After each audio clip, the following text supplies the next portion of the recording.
더불어민주당 이해찬 대표가 국회에서 기자간담회를 열고 현안에 관련해서 입장을 밝혔습니다. 특히 조국 사태와 관련해 처음으로 유감의 뜻을 말했는데요. 국회에 나가 있는 취재기자 연결해서 자세한 내용 들어보겠습니다. 지성님 기자. 네, 민주당 이해찬 대표는 오늘 국회에서 열린 기자간담회에서 조국 사태와 관련해 여당 대표로서 무거운 책임감을 느낀다고 밝혔습니다. 그러면서 이 자리를 빌려 국민께 매우 송구하다는 말씀을 드린다고 했습니다. 지난 14일 조국 전 법무부 장관이 사퇴한 이후 이해찬 대표가 공식적으로 유감을 표명한 것은 이번이 처음입니다. 이 대표는 검찰개혁이란 대의에 집중하다 보니 국민들, 특히 청년들이 느꼈을 불공정에 대한 상대적 박탈감과 좌절감을 깊이 있게 헤아리지 못했다고 말했습니다.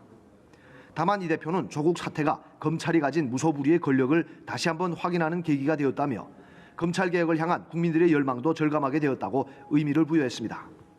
내년 총선과 관련한 언급도 나왔는데요.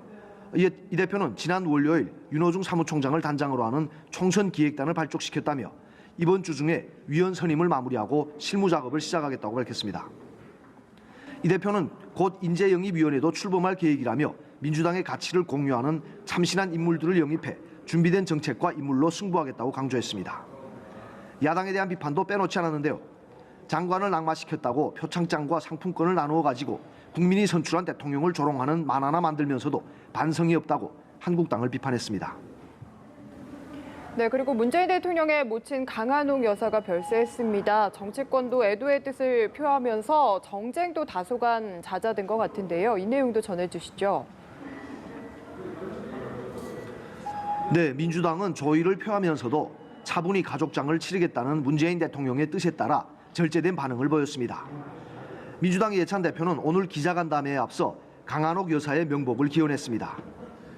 이인영 원내대표는 소속 의원들에게 대통령께서 일체의 조문이나 조화를 정중히 사양하셨다며 대통령 뜻에 따라주시길 요청한다는 문자 메시지를 보내기도 했습니다. 야당도 한 목소리로 애도와 위로의 뜻을 전했습니다. 한국당 황교안 대표는 삼가 고인의 명복을 빈다며 문 대통령과 김정숙 여사에게 위로의 말씀을 드린다고 밝혔습니다. 특히 한국당은 품격 논란을 일으킨 문 대통령 풍자 영상을 비공개로 전환했습니다. 바른미래당은 논평에서 어머니에 대한 사랑이 남달랐던 문 대통령에게 각별한 위로의 마음을 전한다고 밝혔고, 정의당, 민주평화당, 대한신당도 각각 조의문을 통해 고인의 명복을 빌었습니다. 문 대통령이 조문을 사양하겠다는 뜻을 밝혔지만 여야 지도부는 발인 미사에 참석하거나 빈소를 찾는 등의 방법으로 조의를 표하고 있습니다. 문희상 국회의장과 민주당 이해찬 대표는 빈소를 찾는 대신 내일 열리는 발인 미사에 참석할 예정입니다.